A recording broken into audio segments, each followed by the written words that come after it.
दोस्तों, आपके अपने चैनल साहिबा इंस्पायर्ड पर आपका बहुत बहुत स्वागत है। आपको हमारे इस चैनल में प्रेरणादायक कहानियाँ और भारत के साधु संतों की जीवनी और उनके विचार, उनके उपदेश सुनने को और देखने को मिलेंगे। आशा है आप हमारे इस चैनल को पसंद करेंगे और हमें बहुत प्यार देंगे। आप सबके विश्वास पर मैं आज का वीडियो शुरू करती हूँ। दोस्तों, साधु महात्माओं ने बहुत कमाल की बात कही है कि कोई आपके हाथ से छीन कर तो जरूर ले जा सकता है, लेकिन आपका नसीब कभी नहीं छीन सकता। दोस्तों, आज की कहानी बहुत ही मनोरंजक और प्रेरणादायक है। अगर आप अपने जीवन में सब कुछ हार चुके हैं तो ये कहानी आप जरूर सुने। मुझे उम्मीद है इस कहानी को सुनने के बाद आपकी सारी निराशा खत्म हो जाएगी।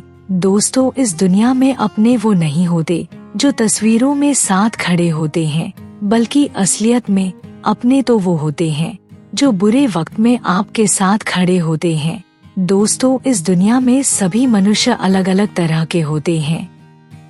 सबका रहन सहन और सबका व्यवहार बिल्कुल अलग होता है। आंखें तो भगवान ने सबको एक जैसी दी है, लेकिन सबका देखने का नजरिया अलग अलग होता है। लोग अक्सर ये कहते हैं कि परमात्मा ने जिंदगी दी है अपने हिसाब से जीने के लिए, लेकिन जो लोग ये कहते हैं वही लोग अक्सर दूसरों के हिसाब से ही जिंदगी जी रहे होते हैं। मेरी खुद की यही सोच है कि दूसरों के साथ वैसा ही व्यवहार करूं जैसा उन्होंने कभी मेरे साथ किया था। लेकिन फिर हमें साधु महात्मा की कही हुई बात याद आ जाती है कि अगर हमने भी उनके जैसा ही किया तो फिर हमारे और उनके बीच में फर्क कैसा। चलो अब देर ना करते हुए शुरू करते हैं। दोस्तों, प्राचीन समय की बात है। एक बहुत ही महान पंडित थे जिनका नाम रामकिशन था। रामकिशन के परिवार में उसकी पत्नी और छोटा बेटा इंद्र था। पंडित जी अपना सारा समय पूजा पाठ और मंदिर में ही गुजारते थे। इसके साथ साथ पंडित जी धार्मिक पुस्तकें भी लिखते थे। वो बहुत अच्छे लेखक थे। वो अपने काम में इतने व्यस्त रहते थे कि अपने पुत्र के लिए उन्हें समय ही नहीं मिलता था। एक दिन पंडित जी की पत्नी ने उनसे कहा, इंद्र बड़ा हो रहा है, आप थोड़ा समय उसके लिए भी निकाला कीजिए। पूरा दिन आप पूजा पाठ और किताबें लिखने में व्यस्त रहते हैं। पंडित ने अपनी पत्नी की बात सुनकर कहा, मेरे पास इन चीजों के लिए वक्त ही कहाँ है। पंडित जी सभी पंडितों के बीच में बहुत प्रसिद्ध थे। इसके साथ साथ राजा भी उनकी बहुत इज्जत करता था। राजा ने कई बार पंडित जी को अपने दरबार में राजगुरु बनने के लिए कहा, लेकिन पंडित जी हमेशा ये कहकर मना कर देते कि राजन, आपके दरबार में आने के बाद मुझे आपकी चमचागिरी करनी होगी, जो मैं नहीं कर सकता। और दूसरी तरफ इंद्र माँ की ममता के कारण बहुत बिगड़ गया था। वो स्कूल जाने की जगह गलत संगत में पड़ गया। वो कई दिनों तक स्कूल नहीं जाता था। वो दूसरे लड़कों के साथ आवारागर्दी करता रहता था। पंडित जी अपने काम में इतने ज्यादा व्यस्त रहते थे कि उन्हें अपने बेटे की हरकतों का पता भी नहीं चला। इंद्र जैसे जैसे बड़ा होता गया, उसकी बुरी आदतें बढ़ती गई। अब इंद्र ने जुआ खेलना भी शुरू कर दिया था और इसके साथ साथ वो शराब भी पीने लगा। उसकी संगत चोर उठाईगिरों के साथ हो गई थी। एक दिन की बात है, इंद्र अपने दो दोस्तों के साथ मंदिर में चोरी करने के लिए गया। जब वो तीनों मंदिर में चोरी करने लगे तो एक सेवक ने उन्हें चोरी करते हुए पकड़ लिया और फिर उसे पकड़कर राजा के पास ले गया। सेवक ने राजा से कहा, महाराज, ये लड़के मंदिर में चोरी कर रहे थे और इनमें से एक पंडित रामकिशन जी का लड़का है। राजा ने जब ये सुना कि इनमें से एक लड़का पंडित रामकिशन जी का है तो वो हैरान रह गया कि इतने ज्ञानी पंडित का लड़का चोरी करते पकड़ा गया। राजा ने उसी समय सैनिक को पंडित जी के घर भेजा। सैनिक ने जाकर पंडित जी से कहा, पंडित जी, आपका बेटा राज दरबार में है, वो मंदिर में चोरी करते हुए पकड़ा गया है। पंडित जी ने जब ये सुना तो अपना सर पकड़कर बैठ गए और बोले, इंद्र ने मेरे मुंह पर कालिक पोत दी। अब मैं राजा के सामने किस मुंह से जाऊं? तब पंडित जी की पत्नी ने उनसे कहा, राजा आपकी बहुत इज्जत करते हैं, अगर आप चाहे तो राजा उसे माफ कर सकते हैं। पत्नी की बात सुनकर पंडित ने कहा, मैं किसी अपराधी की सिफारिश नहीं करूंगा। तब उसकी पत्नी गुस्से से बोली, अगर आप राजा के पास जाकर सिफारिश नहीं करोगे तो मैं आत्महत्या कर लूंगी। लेकिन पंडित जी अपने असूलों के बहुत पक्के थे। उन्होंने पत्नी की बात को मानने से इनकार कर दिया, लेकिन पंडित की पत्नी ने जिद नहीं छोड़ी। आखिर हार कर पंडित ने राजा के पास जाने का फैसला किया और राजा के दरबार में चले गए और फिर जाकर राजा से प्रार्थना की, राजन मेरा बेटा अभी छोटा है, वो गलत संगत में फंस गया था, मेरी आपसे विनती है कि उसे माफ कर दे। राजा ने उसकी बात सुनकर गंभीरता से कहा, पंडित जी आपके बेटे से गलती तो हुई है, फिर भी मैं उसे माफ कर सकता हूँ, लेकिन उससे पहले आपको भरी सभा में मुझसे माफी मांगनी होगी, तभी मैं आपके बेटे को माफ कर सकता हूँ। पंडित के सामने अब कोई रास्ता नहीं था, इसलिए उसने आंखें नीची करके कहा, ठीक है राजन, मैं सभी के सामने आपसे अपने बेटे के लिए क्षमा की अपील करता हूँ। इंद्र के कारण पंडित जी की पूरे राज्य में बहुत बदनामी हुई। वो जहाँ भी जाते लोग यही कहते थे, पंडित जी का बेटा चोर है। ये सुनकर पंडित जी को बहुत दुख होता। इस अपमान के कारण पंडित जी अब बीमार रहने लगे। उनकी तबीयत काफी खराब हो गई। इंद्र तो अब घर में आ गया था, लेकिन वो अपनी चोरी की बुरी आदत छोड़ नहीं पाया। उसने पंडित जी की किताबें उठाकर बेचनी शुरू कर दी। एक दिन पंडित जी ने इंद्र से पूछा कि मेरी सारी किताबें कहाँ गई? इंद्र ने लापरवाही से जवाब दिया, घर में काफी कबाड़ पड़ा हुआ था, वो सब मैंने साफ कर दिया। पंडित जी ने जब ये सुना तो गुस्से में बोले, बेटा तूने सब कुछ बर्बाद कर दिया।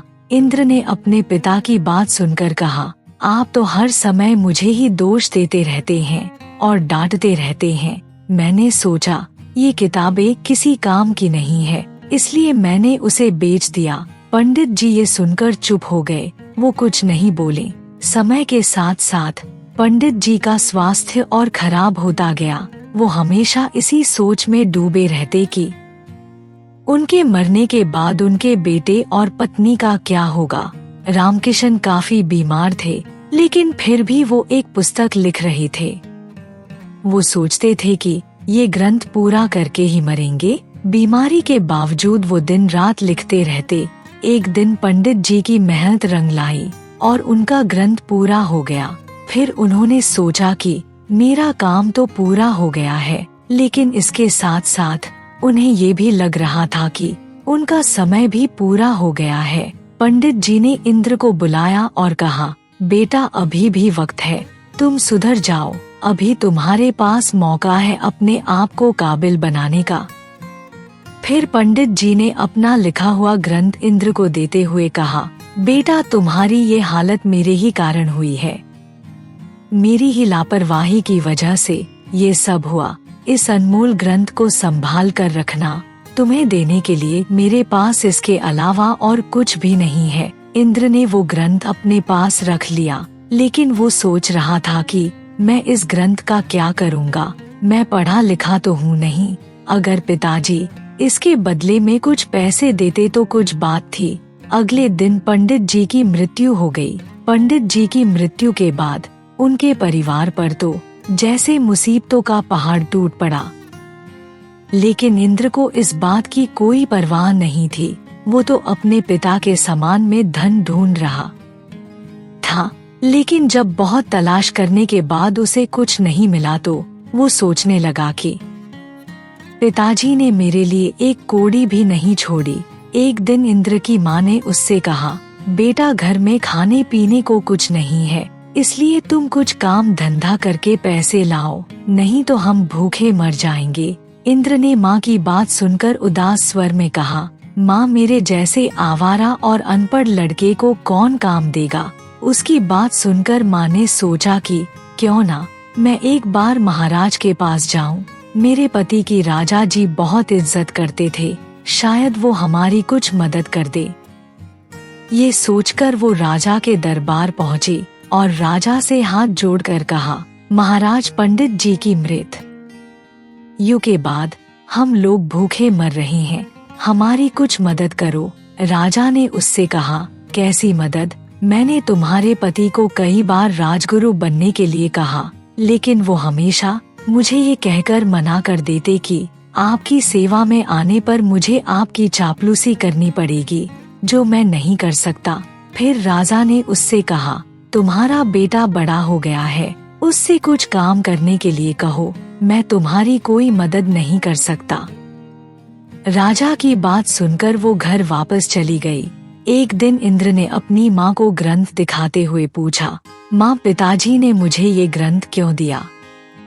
माँ ने दुखी होकर कहा, बेटा, तेरे पिताजी बहुत बड़े लेखक थे, उन्होंने बहुत सी किताबें लिखी है, ये उनकी तुम्हारे लिए आखिरी निशानी है। इंद्र ने ग्रंथ को पढ़ने की कोशिश की, लेकिन उसे कुछ समझ में नहीं आया। उसके लिए तो काला अक्षर भैंस के बराबर था। एक दिन इंद्र कुछ सोचकर पड़ोस में रहने वाले बिरजू चाचा के पास गया और कहा, बिरजू चाचा, आप तो काफी पढ़े लिखे हैं, क्या आप मुझे इस ग्रंथ में जो लिखा है उसका मतलब बता सकते हैं? बिरजू ने ग्रंथ को लिया और खोल कर देखा और फिर बोले, बेटा, इसमें तो बहुत मुश्किल श्लोक लिखे हैं, इनका अर्थ तो कोई बहुत ज्ञानी पंडित ही बता सकता है। इंद्र ने जब ये सुना तो वो निराश होकर वापस चला गया। उसने कई जगह काम की तलाश करने की कोशिश की, लेकिन हर जगह उसके पुराने कर्म सामने आ जाते और इसलिए कोई भी उसे काम नहीं देता। वो जहाँ भी जाता लोग उसे भगा देते। इस बीच उसकी माँ भूख और बीमारी के कारण काफी कमजोर हो गई। अपनी माँ की ऐसी हालत देखकर इंद्र ने कुछ पैसे कमाने का निश्चय किया और घर से निकल पड़ा। चलते चलते वो काफी दूर निकल आया। तभी उसकी नजर एक बाग पर पड़ी जिसमें काफी रसीले फल लगे हुए थे। इंद्र को काफी भूख लग रही थी। इतने अच्छे फल देखकर उससे रहा नहीं गया और वो बाग के अंदर चला गया। इंद्र ने जल्दी से कुछ फल तोड़े। तभी बाग का माली वहाँ आ गया। इत्तेफाक से वो बाग राजा का था, इसलिए इंद्र को पकड़कर राजा के सामने पेश किया गया और माली ने कहा, महाराज, ये व्यक्ति आपके बाग से फल चुरा रहा था। राजा ने जब उसे देखा तो गुस्से से कहा, तुम्हें अभी तक समझ नहीं आई, तुम फिर से चोरी करने लग गए। इंद्र राजा के सामने हाथ जोड़कर बोला, महाराज, मैंने कई दिनों से कुछ भी नहीं खाया। राजा ने उसकी बात सुनकर गुस्से से कहा, मैं तुम्हारा पहले ही बहुत लिहाज कर चुका हूँ। अगर तुम पंडित जी के बेटे ना होते तो मैं तुम्हें फांसी की सजा देता, लेकिन अब तुम्हारे लिए मेरी एक ही सजा है कि जल्दी से ये राज्य छोड़कर चले जाओ। इंद्र कुछ नहीं बोल पाया। राज्य से निकल जाने की सजा सुनकर जब वो घर वापस पहुंचा तो उसकी माँ की मृत्यु हो चुकी थी, क्योंकि उसकी माँ ने भी काफी दिनों से कुछ भी नहीं खाया था। वो हमेशा इसी चिंता में डूबी रहती थी कि उसके जाने के बाद इंद्र का क्या होगा। इंद्र ने दुखी मन से अपनी माँ का अंतिम संस्कार किया और फिर राज्य छोड़ने का निश्चय किया। इंद्र ने अपने पिता के दिए हुए ग्रंथ को संभालकर एक थैले में डाल लिया और राज्य छोड़कर चल दिया। दोस्तों, जिंदगी के एहसास बदल जाते हैं जब मनुष्य बिल्कुल हार जाता है और सभी उसका साथ भी छोड़ देते हैं, लेकिन तब परमात्मा कोई ना कोई हाथ पकड़ने वाला जरूर भेज देता है। इसलिए दोस्तों, हमेशा मुस्कुरा कर चलते रहिए। मुंह पर सच बोलने वाले कभी धोखा नहीं देते। इसलिए डरना हो तो मीठा बोलने वालों से डरो जो दिल में नफरत पालते हैं और समय के साथ बदल जाते हैं। दोस्तों, हम वो सब कुछ कर सकते हैं जो हम सोचते हैं।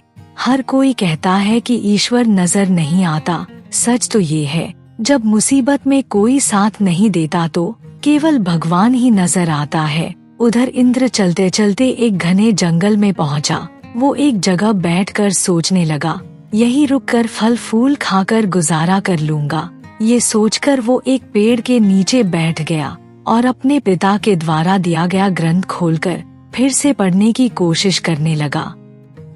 वो सोच रहा था कि अगर मुझे कुछ समझ में आ गया तो शायद मेरे दुखों का कोई हल निकल आए। इसी बेचैनी में वो ग्रंथ के पन्ने पलट रहा था, लेकिन उसकी समझ में कुछ नहीं आ रहा था। इंदर को अपनी पुरानी हरकतों पर बहुत अफसोस हो रहा था। वो सोच रहा था कि मैं उस समय स्कूल चला जाता तो आज मुझे ग्रंथ पढ़ने में कोई परेशानी नहीं होती। पिताजी ने मरते वक्त कहा था कि ये ग्रंथ अनमोल है। तभी एकदम से तेज हवा चलने लगी और ग्रंथ में से कुछ पन्ने निकलकर हवा में उड़ गए। इंदर ने उन पन्नों को पकड़ने की कोशिश की, लेकिन वो कामयाब नहीं हुआ। वो सोचने लगा कि पता नहीं ग्रंथ में से कितने पन्ने उड़ गए हैं। उसने ग्रंथ को बंद किया और आराम करने के लिए पेड़ के नीचे लेट गया। उस जंगल में एक राजकुमार शिकार खेलने के लिए आया हुआ था। हवा में उड़ता हुआ ग्रंथ का एक पन्ना उसके हाथ लग गया। उसने ध्यान से पन्ने को देखा और फिर पढ़ने लगा। उस पन्ने में संस्कृत में लिखा था। राजकुमार संस्कृत पढ़ना नहीं जानता था। पहले वो पन्ने को फेंकने लगा, लेकिन फिर कुछ सोचकर उसने पन्ने को अपनी जेब में रख लिया और शिकार की तलाश में आगे चला गया। तभी राजकुमार की नजर एक हिरण पर पड़ी। वो उसका पीछा करने लगा। हिरण बचने के लिए एक पुराने मंदिर में चला गया। राजकुमार भी हिरण का पीछा करते करते उस मंदिर के अंदर चला गया। जंगल के बीचों बीच ही पुराना मंदिर था, जहाँ कुछ जंगली लोग पूजा कर रहे थे और उनका मुखिया बोल रहा था कि देवी माता को प्रसन्न करने के लिए हमें किसी युवा की बलि देनी पड़ेगी। उसी समय राजकुमार ने मंदिर के अंदर प्रवेश किया। जंगली लोगों ने उसे देखा और मुखिया जी से कहा, एक युवक आ गया है, क्यों ना इसी की बलि चढ़ाकर माता को प्रसन्न किया जाए। उन लोगों की बातें सुनकर राजकुमार सोच में पड़ गया, अगर मैंने इन्हें अपनी असली पहचान बता दी तो ये जरूर मेरी बलि चढ़ा देंगे, क्योंकि ये दूसरे राज्य की सीमा है और उस राज्य का राजा हमारा दुश्मन है। वहाँ खड़े लोगों ने राजकुमार को पकड़कर रस्सियों से बांध दिया। तब राजकुमार ने कहा, मुखिया जी, मैं एक नीच कुल की संतान हूँ, मेरी बलि देने से देवी माता नाराज हो जाएंगी। मुखिया ने राजकुमार की बात सुनकर कहा, देवी को बलि से मतलब है, ऊंच नीच से कोई फर्क नहीं पड़ता। मुखिया की बात सुनकर राजकुमार मायूस हो गया। वो सोचने लगा कि झूठ बोलने के बाद भी मैं अपनी जिंदगी नहीं बचा पा रहा। जब राजकुमार को बलि के लिए लाया गया तो उसने कहा, भाइयों, मुझे बलि पर चढ़ाने से पहले मेरी अंतिम इच्छा पूरी कर दो। मुखिया ने उसकी बात सुनकर कहा, ठीक है, तुम अपनी अंतिम इच्छा बताओ। तब राजकुमार बोला, मेरी जेब में एक कागज है, क्या कोई उसे पढ़कर मुझे इसका मतलब बता सकता है? मेरी यही आखिरी इच्छा है। मुखिया ने कहा, हाँ, मैं तुम्हें इसका जवाब बताता हूँ। मुखिया ने ग्रंथ के पन्ने को अपने हाथ में लिया और बोला, इस कागज पर 2 श्लोक लिखे हैं और उसका मतलब है, एक झूठा कई झूठों को जन्म देता है और झूठा व्यक्ति आखिर में मुसीबत में फंसता है। और दूसरे श्लोक का मतलब है कि किसी को मारना बहुत आसान है, लेकिन किसी को जीवन देना अत्यंत मुश्किल है।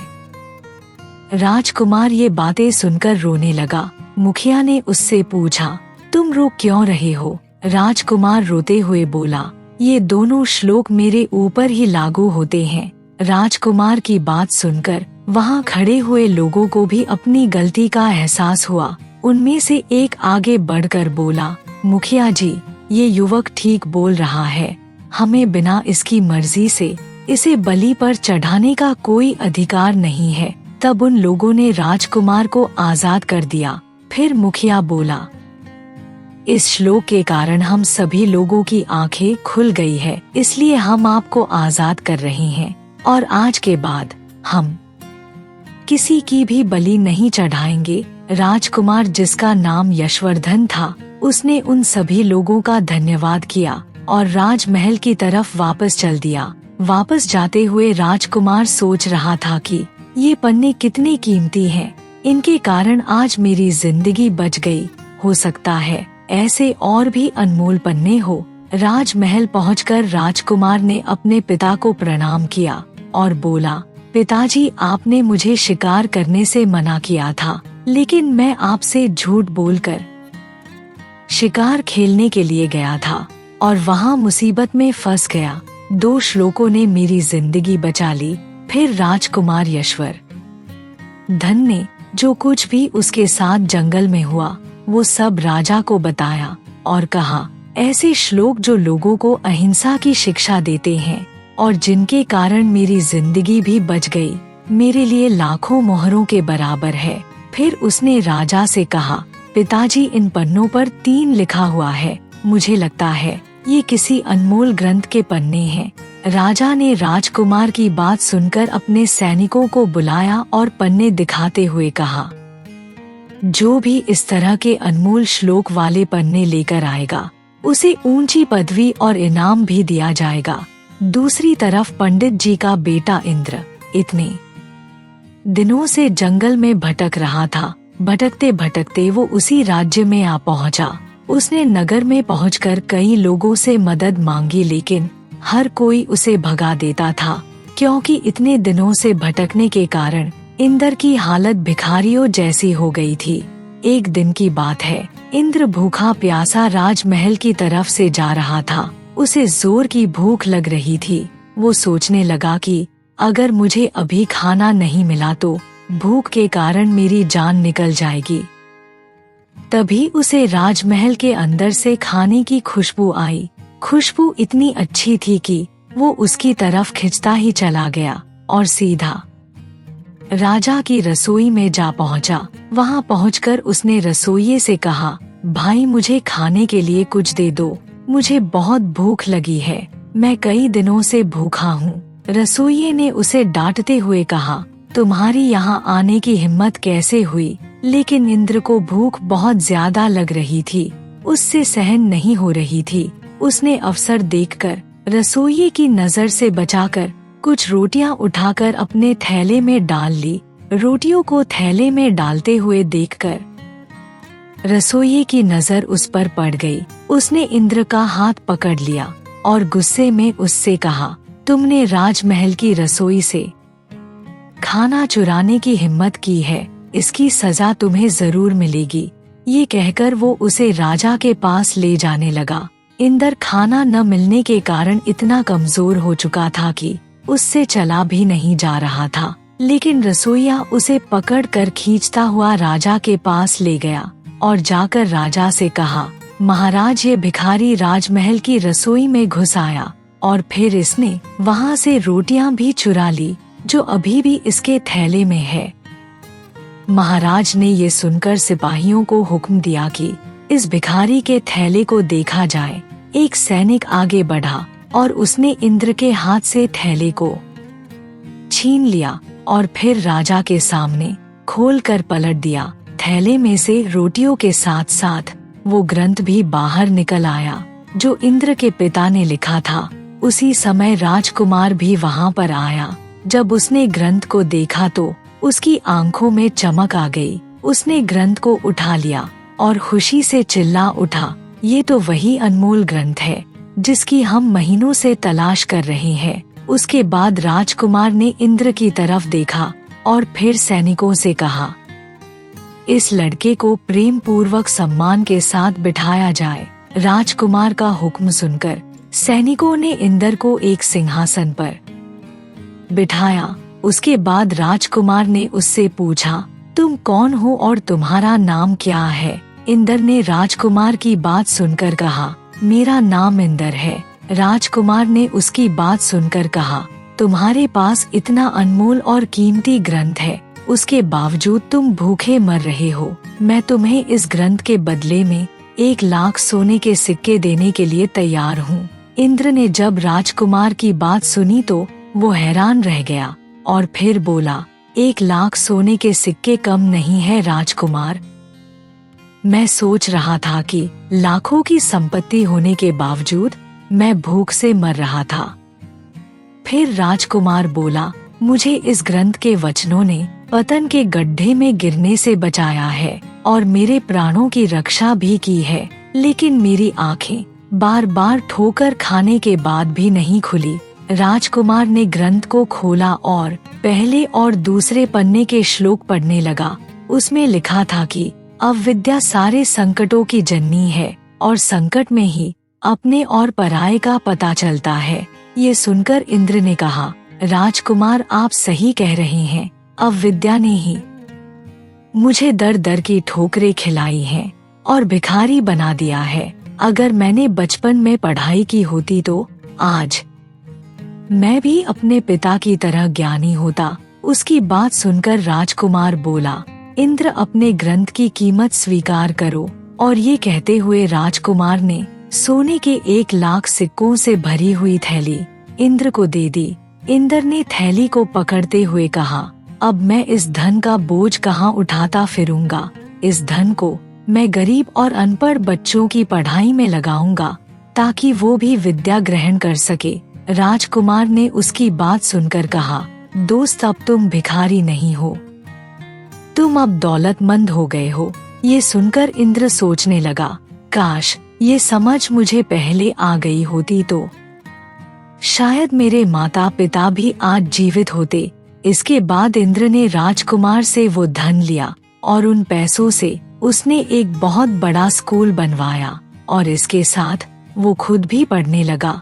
दोस्तों, किसी ने बहुत कमाल का कहा है कि हिम्मत ना हार गिरकर ए मुसाफिर, अगर दर्द इस दुनिया में मिला है तो उसकी दवा भी यहीं पर मिलेगी। दोस्तों, जीवन में जो कुछ भी होना है वो होकर ही रहता है, उसे कोई बदल नहीं सकता। इस कहानी से हमें ये शिक्षा मिलती है कि अगर हमारी बुराइयां हमारे ऊपर ज्यादा हावी हो जाए तो हमारी बर्बादी तय है। इसलिए जीवन में कभी भी बुराइयों को अपने ऊपर हावी नहीं होने देना चाहिए। दोस्तों, आपको ये कहानी कैसी लगी कमेंट करके जरूर बताएं और चैनल को सब्सक्राइब भी जरूर करें।